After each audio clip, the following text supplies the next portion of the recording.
بسم اللہ الرحمن الرحیم الصلاۃ والسلام علیک یا سیدی یا رسول اللہ وعلی آلک واصحابک یا حبیب اللہ۔ قال اللہ تبارک و تعالی عز وجل فی القرآن المجید مکروا ومکر اللہ واللہ خیر الماکرین۔ صدق اللہ مولانا العظیم وصدق رسولہ النبی الکریم الامین۔ ان اللہ وملائکتہ یصلون علی النبی یا ایھا الذین آمنوا صلوا علیہ وسلموا تسلیما۔ صلی اللہ علی النبی الامی وآلہ صلی اللہ علیہ وسلم صلاۃ وسلاما علیک یا رسول اللہ۔ پھرا ہوں میں اس گلی سے نزہت، پھرا ہوں میں اس گلی سے نزہت، ہوں جس میں گمراہ شیخ و قاضی۔ پھرا ہوں میں اس گلی سے نزہت، ہوں جس میں گمراہ شیخ و قاضی۔ رضائے احمد اسی میں سمجھوں کہ مجھ سے احمد رضا ہو راضی۔ رضائے احمد اسی میں سمجھوں کہ مجھ سے احمد رضا ہو راضی۔ لائق صد عزت و تکریم وارثان منبر و محراب، علماء حق اہل سنت و جماعت، جملہ طلباء کرام، جملہ مہمانان گرامی، آج کی یہ عظیم و شان کانفرنس مرکز اہل سنت مرکز صراط مستقیم میں اولیات صدیق اکبر رضی اللہ تعالی عنہ کے حسین عنوان سے انعقاد پذیر ہے۔ علماء کرام کے مبارک خطبات کا سلسلہ جاری و ساری ہے، اور انشاءاللہ بہت جلد ہی کنز العلماء بحر العلوم مفکر اسلام وارث علوم اعلی حضرت قائد ملت اسلامیہ حضرت علامہ مولانا مفتی پروفیسر ڈاکٹر محمد اشرف آصف جلالی حافظہ اللہ تعالی اپنا تحقیقی و تفصیلی مقالہ پیش فرمائیں گے۔ چند منٹ آپ احباب سے محو گفتگو رہوں گا۔ آج کا جو عنوان ہے اولیات صدیق اکبر رضی اللہ تعالیٰ عنہ، اور جیسا کہ آپ دیکھ رہے ہیں کہ سکرین پر بھی یہ بات درج ہے، امام الصحابہ حضرت سیدنا ابو بکر صدیق اکبر رضی اللہ تعالی عنہ کا پہلا نمبر کیوں ہے؟ اور قبلہ کنز العلماء نے یہ نعرہ بھی عطا فرمایا ہے، یہی قرآن کے اندر صدیق دا پہلا نمبر۔ اس پر اگر قرآنی آیات کی جانب رجوع کیا جائے تو اللہ کے فضل سے قرآن مجید برہان رشید کی متعدد آیات بینات اس عقیدے کی وضاحت پر موجود ہیں۔ اللہ جل وعلا نے قرآن پاک میں ارشاد فرمایا والذی جاء بالصدق وصدق بہ۔ اب یہ جو کلمات قرآنیہ ہیں، ان میں دو ہستیوں کا تذکرہ ہے۔ والذی جاء بالصدق، وہ جو سچ لے کے آئے، یعنی ہمارے کریم رؤوف الرحیم آقا مولا صلی اللہ تعالیٰ علیہ وسلم کا تذکرہ کیا جا رہا ہے۔ اور وصدق بہ، وہ جنہوں نے سب سے پہلے اس سچ کی تصدیق کی۔ اب یہ آیہ مقدسہ حضرت سیدنا صدیق اکبر رضی اللہ تعالی عنہ کی افضلیت کو بیان کرنے کے ساتھ ساتھ اولیت صدیق اکبر پر بھی واضح طور پر دلالت کر رہی ہے۔ والذی جاء بالصدق وصدق بہ، اس لیے کہ صدق بہ کا اطلاق فقط اور فقط جس ہستی پہ ہو رہا ہے وہ حضرت سیدنا ابو بکر صدیق رضی اللہ تعالیٰ عنہ کی ذات اقدس ہے۔ اور یہاں پر والذی جاء بالصدق وصدق بہ، دونوں طرف اب جا یہاں پر بھی واحد کی بات ہے، مراد ہے محبوب خدا صلی اللہ علیہ وسلم، اور صدقہ یہاں پر بھی واحد اور مراد حضرت ابوبکر صدیق رضی اللہ تعالیٰ عنہ۔ تو اب اللہ کے محبوب علیہ السلام کے بارے میں فرمایا گیا والذی جاء بالصدق، وہ جو سچ کے ساتھ آئے، یعنی اسلام لے کے جو دنیا میں آئے، والذی جاء بالصدق، اور اس کے بعد وہ صدق بھی، جس نے سب سے پہلے اس سچ کی تصدیق کی ہے، یعنی صدق کے دل سے اس سچ کو جس شخصیت نے قبول کیا ہے اور زبان سے اقرار بھی کیا ہے، وہ ذات سیدنا ابوبکر صدیق رضی اللہ تعالیٰ عنہ کی ہے۔ یہ ہے اولیت صدیق اکبر رضی اللہ تعالیٰ عنہ۔ اسی طرح قرآن مجید برہان رشید میں اللہ جل وعلا نے ارشاد فرمایا ثانی اثنین اذ ہما فی الغار، اب ثانی اثنین دو میں سے دوسرا ذاتیں ہیں دو، ایک ذات ہے ہمارے کریم آقا مولا صلی اللہ علیہ وسلم کی، دوسری ذات ہے حضرت سیدنا صدیق اکبر رضی اللہ تعالیٰ عنہ کی۔ تو رب نے فرمایا ثانی اثنین، دو میں سے دوسرا۔ اب یہ دو میں سے دوسرے کی بات اس وقت ہو رہی ہے بنفس نفیس ظاہری طور پر دنیا میں موجود ہیں، اس وقت ہے صدیق اکبر رضی اللہ تعالیٰ دو میں سے دوسرے، مگر جب میرے کریم آقا مولا صلی اللہ علیہ وسلم نے دنیا سے پردہ فرمایا، دنیا سے انتقال فرمایا، جب ہمارے کریم آقا مولا صلی اللہ علیہ وسلم نے موت کا ذائقہ چکھا، تو اب چونکہ دو میں سے دوسرے تھے مصطفیٰ کو ملانے کے ساتھ، اب مصطفیٰ نے پردہ فرمایا تو ان دو میں سے جو دوسرا تھا وہ مصطفیٰ کے بعد سب سے پہلا بن گیا، اس لیے کہ دو میں سے جو دوسرا مصطفیٰ کی موجودگی میں جب مصطفیٰ نے انتقال فرمایا تو اب پہلا نمبر رب نے عطا فرما دیا حضرت ابوبکر صدیق رضی اللہ تعالیٰ عنہ کو۔ تو یہ کنز العلماء ملت اسلامیہ کے عظیم قائد مفکر اسلام ڈاکٹر جلالی صاحب نے جو یہ نعرہ دیا ہے، یہی قرآن کے اندر صدیق کا پہلا نمبر، یہ کوئی ہوا میں اڑتی بات نہیں، یہ کوئی ریت کے تودوں پہ اس کی بنیاد نہیں، رب کعبہ کی قسم اس عقیدے پہ تو امت کا اجماع ہے، اور یہ عقیدہ رب کے قرآن اور مصطفیٰ کے فرمان سے ثابت ہے۔ تو سب سے پہلے یہ بات آپ ذہن میں بٹھا لیں، یہ میں نے موقع کی مناسبت سے موضوع کے اعتبار سے کر دی۔ اب میں نے جو آیہ مقدسہ پڑھی ہے اور جو کلمات قرآن کے شروع میں مکروا ومکر اللہ واللہ خیر الماکرین، اس پہ میں بات کرتے ہوئے چونکہ میرا پنڈی کے ساتھ تعلق ہے اور پنڈی کے ماحول کے ساتھ میں اپنی بات کو جوڑ کر آپ احباب کے سامنے کچھ حقائق رکھوں گا۔ سب سے پہلی بات یہ ہے کہ آپ یہاں مرکز صراط مستقیم پہ بیٹھنے والے اور امام جلالی حافظہ اللہ تعالی کے خطبات سننے والے، ہرگز آپ کے ذہن میں یہ بات نہ آئے کہ امام جلالی کے چاہنے والے یہ فقط مرکز صراط مستقیم میں بیٹھنے والے ہیں اور یہ فقط لاہور میں موجود ہے۔ رب کعبہ کی قسم کراچی سے لے کے خیبر تک میرے آقا مولا صلی اللہ علیہ وسلم کا ہر سچا عاشق امام جلالی پہ اپنی جان قربان کرنے کے لیے تیار ہے۔ کراچی سے لے کے خیبر تک اللہ کے فضل سے یہی کیفیت ہے، یہی کیفیت ہے، یہی کیفیت ہے۔ اور اگر میں پنڈی کی بات کروں تو پنڈی کے ماحول کے اعتبار سے آپ احباب نے یہ سن رکھا ہوگا کہ وہاں پر تو جو اغیار ہیں اور رافضیوں کے ہاتھوں میں کھیلنے والے، انہوں نے دنیا کو یہ باور کروا رکھا ہے کہ پوری پنڈی ہم نے فتح کی ہوئی ہے اور پوری پنڈی میں ہمارا ہی تسلط قائم ہے، ہمارا ہی اقتدار قائم ہے۔ میں چند حقائق آپ کے سامنے رکھ رہا ہوں۔ جس وقت یہ مسئلہ خطا اس پر رافضیوں نے پروپیگنڈا کیا، یہ پوری جو مکر پہ مبنی یہ داستان گڑی گئی، اگر میں یہ کہوں کہ یہ مکہ روح کا مصداق عصر حاضر میں بننے والے یہ پنڈی کے سارے سرغنے تھے۔ مکہ روح جنہوں نے مکر کیا،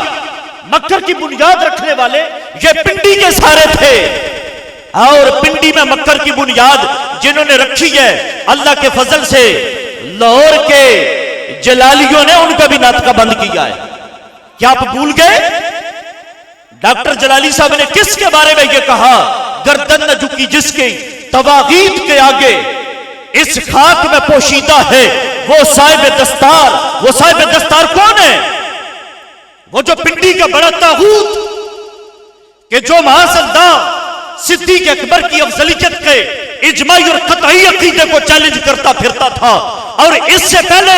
ڈائریکٹری طور پر اس نے اس عقیدے کو چیلنج نہیں کیا، پہلے نعرہ تحقیق میں اس نے بات کی اور حق چار یار اس نعرے کی مخالفت سے آغاز کیا۔ برپردہ مقصد یہ تھا کہ افضلیت صدیق اکبر پہ ڈاکہ ڈالا جائے، مگر رب کعبہ کی قسم ابھی زبدۃ التحقیق یہ تضادات کا مجموعہ، مرجو اقوال کا مجموعہ اور باطل استدلال پہ مبنی یہ مجموعہ اپنی مارکیٹ میں لانچ نہیں ہوا تھا۔ اس وقت اس طاغوت کا ناطقہ بند کرنے والے شیر اہل سنت مناظر اسلام اور امام جلالی کے شاگرد رشید آپ کے برادر اصغر حضرت علامہ مفتی عابد جلالی رحمہ اللہ ہے کہ جنہوں نے پنڈی کے طاغوت جو سب سے بڑا طاغوت تھا اس کا ناطقہ بند کیا ہے۔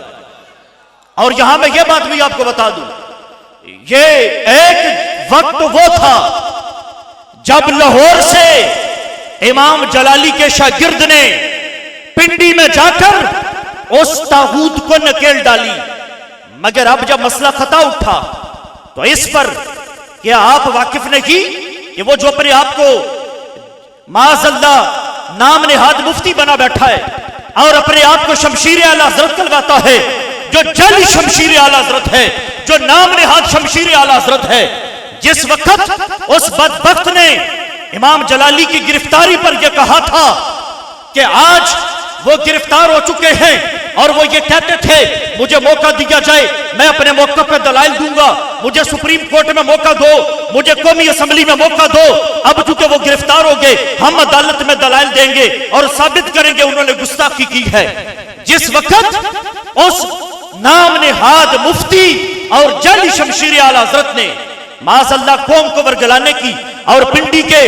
غیور مسلمانوں کے عقیدے پہ ڈاکہ ڈالنے کی یہ ناکام چال اور سازش گڑی، تو اللہ کے فضل سے امام جلالی کے چاہنے والے جو پنڈی میں موجود تھے، اللہ کے فضل سے انہوں نے ہی اس بدبخت کا ناطقہ بند کیا ہے۔ اور میری وہ تحریریں آج بھی اللہ کے فضل سے موجود ہیں، اور میرے جمعے کے خطبات اور دیگر محافل میں اگرچہ ریکارڈنگ کا کوئی باقاعدہ اہتمام نہیں کر سکا یا ہم نے اس کا التزام نہیں کیا تھا، مگر اللہ کے فضل سے وہ تحریریں ساری موجود ہیں جو باطل کے ایوانوں میں جا کر انہوں نے زلزلہ برپا کیا اور میری کسی ایک تحریر کا وہ جواب نہ دے سکے۔ سب سے پہلے جس وقت راول پنڈی کے ایک بڑے ادارے سے ڈاکٹر جلالی صاحب کے خلاف اعلان تعلقی کا ایک لیٹر جاری کیا گیا، اور پھر امام جلالی حافظہ اللہ کی اصطلاح میں اگر بات کروں تو دیگر جو کیڑے مکوڑے تھے پنڈی کی گلیوں میں گھومنے والے، ان کیڑوں مکوڑوں نے بھی سوشل میڈیا پوسٹیں بنا کے وائرل کی کہ ہم فلاں ادارے کی ابتدا میں اور فلاں شخصیت کے کہنے پر ہم بھی ڈاکٹر جلالی اور ان کے جتنے متابعین ہیں ہم بھی سب سے اظہار لا تعلقی کرتے ہیں۔ تو اللہ کے فضل سے جس وقت راول پنڈی کے اس بڑے ادارے کی طرف سے یہ لیٹر جاری کیا گیا، اس سے اگلے دن ہی لا تعلقی ٹرینڈ کے نام سے اللہ کے فضل سے 3-4 صفحات پہ مشتمل میں نے تحریر وائرل کی تھی، اور جس میں میں نے 12-13 بڑے بڑے مجرموں کو بے نقاب کیا تھا، اور میں نے اس ادارے پہ یہ سوال چھوڑا تھا مجھے بتاؤ ان کے بارے میں تم نے اظہار لا تعلقی کا لیٹر کیوں نہیں جاری کیا، جن میں سے یہی وہ پنڈی کا طاغوت جس کو مناظر اسلام مفتی عابد جلالی صاحب نے نکیل ڈالی تھی۔ میں نے اس کے بارے میں بھی یہ کہا تھا جب زبدۃ التحقیق نامی کتاب، یہ مرجو اقوال کا مجموعہ، تضادات کا مجموعہ اور رافضیوں کی کتب کے حوالوں سے بھرپور یہ کتاب جس وقت معاذ اللہ یہ زہر گول کر سنی عوام کو پلایا جا رہا تھا، اس وقت تم کدھر تھے؟ مرتے تھے اس وقت تم سارے۔ اس وقت اس ٹنچ باٹوی کے خلاف تم نے اظہار لا تعلقی ٹرینڈ کا لیٹر کیوں نہیں جاری کیا؟ کیا اس کی یہ بغاوت یہ اہل سنت کے خلاف نہ تھی اور اس کا یہ جرم معمولی تھا؟ اور اسی طرح اسلام آباد کے اس پیر جو آج یہ کہتا ہے کہ تم ہمارے جد امجد کی کتابوں کے حوالے کیوں دیتے ہو، تمہیں تو حوالہ دینا چاہیے مرحوم احمد رضا بریلوی کی کتاب کا، میں نے اس پیر کے والد کی بھی بات کی تھی، اور وہ بھی میری وہ تحریر آج موجود ہے اظہار لا تعلقی ٹرنڈ کے نام سے، اور میں نے اس میں یہ لکھا تھا کہ جس وقت اسلام آباد کا ایک بہت بڑا پیر یہ کہہ رہا تھا کہ اگر یہ بات مانی جائے کہ بعد میں آنے والا اور بعد میں خلیفہ بننے والا یہ مرتبے میں کم ہوتا ہے، یہ فضیلت میں کم ہے، تو پھر مصطفیٰ سب سے بعد میں آئے، پھر مصطفیٰ کو سارے نبیوں سے افضل کیوں مانتے ہو؟ یہ اس نے اپنے اس باطل معاذ اللہ عقیدے پہ یہ دلیل قائم کی تھی، اور میں نے اس وقت یہ کہا تھا اس کے خلاف تم نے اظہار لا تعلقی ٹرنڈ کیوں نہیں چلایا؟ اس وقت لیٹر تم نے کیوں نہیں اس وقت اس پہ بیان کیے؟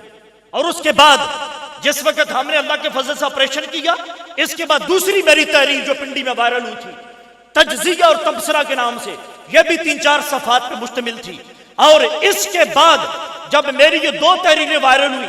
تو راولپنڈی کے اسی بڑے ادارے کے بڑے حضرت صاحب کا جو چھوٹا صاحبزادہ ہے، بڑے حضرت کے چھوٹے صاحبزادہ صاحب، ان کی طرف سے پھر ایک تحریر آئی، اور تحریر کا عنوان کیا تھا؟ ارتکاب معصیت پر ترک تعلق کی شرعی حیثیت۔ عنوان سمجھ لیں پہلے، ارتکاب معصیت پر ترک تعلق کی شرعی حیثیت۔ گویا کہ اب وہ یہ قوم کو بتانا چاہ رہے تھے ہم نے جو ڈاکٹر جلالی کے ساتھ اظہار لا تعلقی کا لیٹر جاری کیا یہ شرع مطالعہ کے حکم پہ ہی مبنی تھا، تو اللہ کے فضل سے ہم نے پھر اس کا بھی آپریشن کیا، اور میں نے اس تحریر کا جواب دھوکہ یا جہالت کے نام سے دیا تھا، اور اللہ کے فضل سے وہ آج تک اس کا جواب نہیں دے سکے۔ تو میں بتانا یہ چاہتا ہوں کہ اے امام جلالی حافظ اللہ تعالی، آپ کی عظمتوں کو سلام ہے، پنڈی والے اس وجہ سے آپ کو کبھی بھی نہیں بلائیں گے کہ پنڈی میں آپ آ کر ان رافضیوں کو نکیل ڈالیں۔ رب کعبہ کی قسم، آپ کے سامنے زانو تلمس طے کرنے کا اگرچہ مجھے چند دن یہ اعزاز ملا، مگر پھر بھی رب نے اتنی قوت، اتنی ہمت، اتنی طاقت اور بریلی کے امام کا اتنا فیضان عطا کر دیا ہے کہ پنڈی کے جتنے بڑے طاغوت اب موجود ہیں، اب لاہور سے کسی جلالی کو جا کر انہیں نکیل نہیں ڈالنی پڑے گی، پنڈی کے جلالی انشاءاللہ سنبھال لیں گے، پنڈی کے جلالی انہیں سنبھال لیں گے۔ آخری بات میں کر رہا ہوں، میں نے جو الفاظ پڑھے تھے مَكَرُوا وَمَكَرَ اللَّهُ وَاللَّهُ خَيْرُ الْمَاكِرِينَ، کبھی مکر کیا اس ٹینچ باٹوی نے تو رب نے خفیہ تدبیر فرمائی مفتی عابد جلالی رحمہ اللہ کی صورت میں،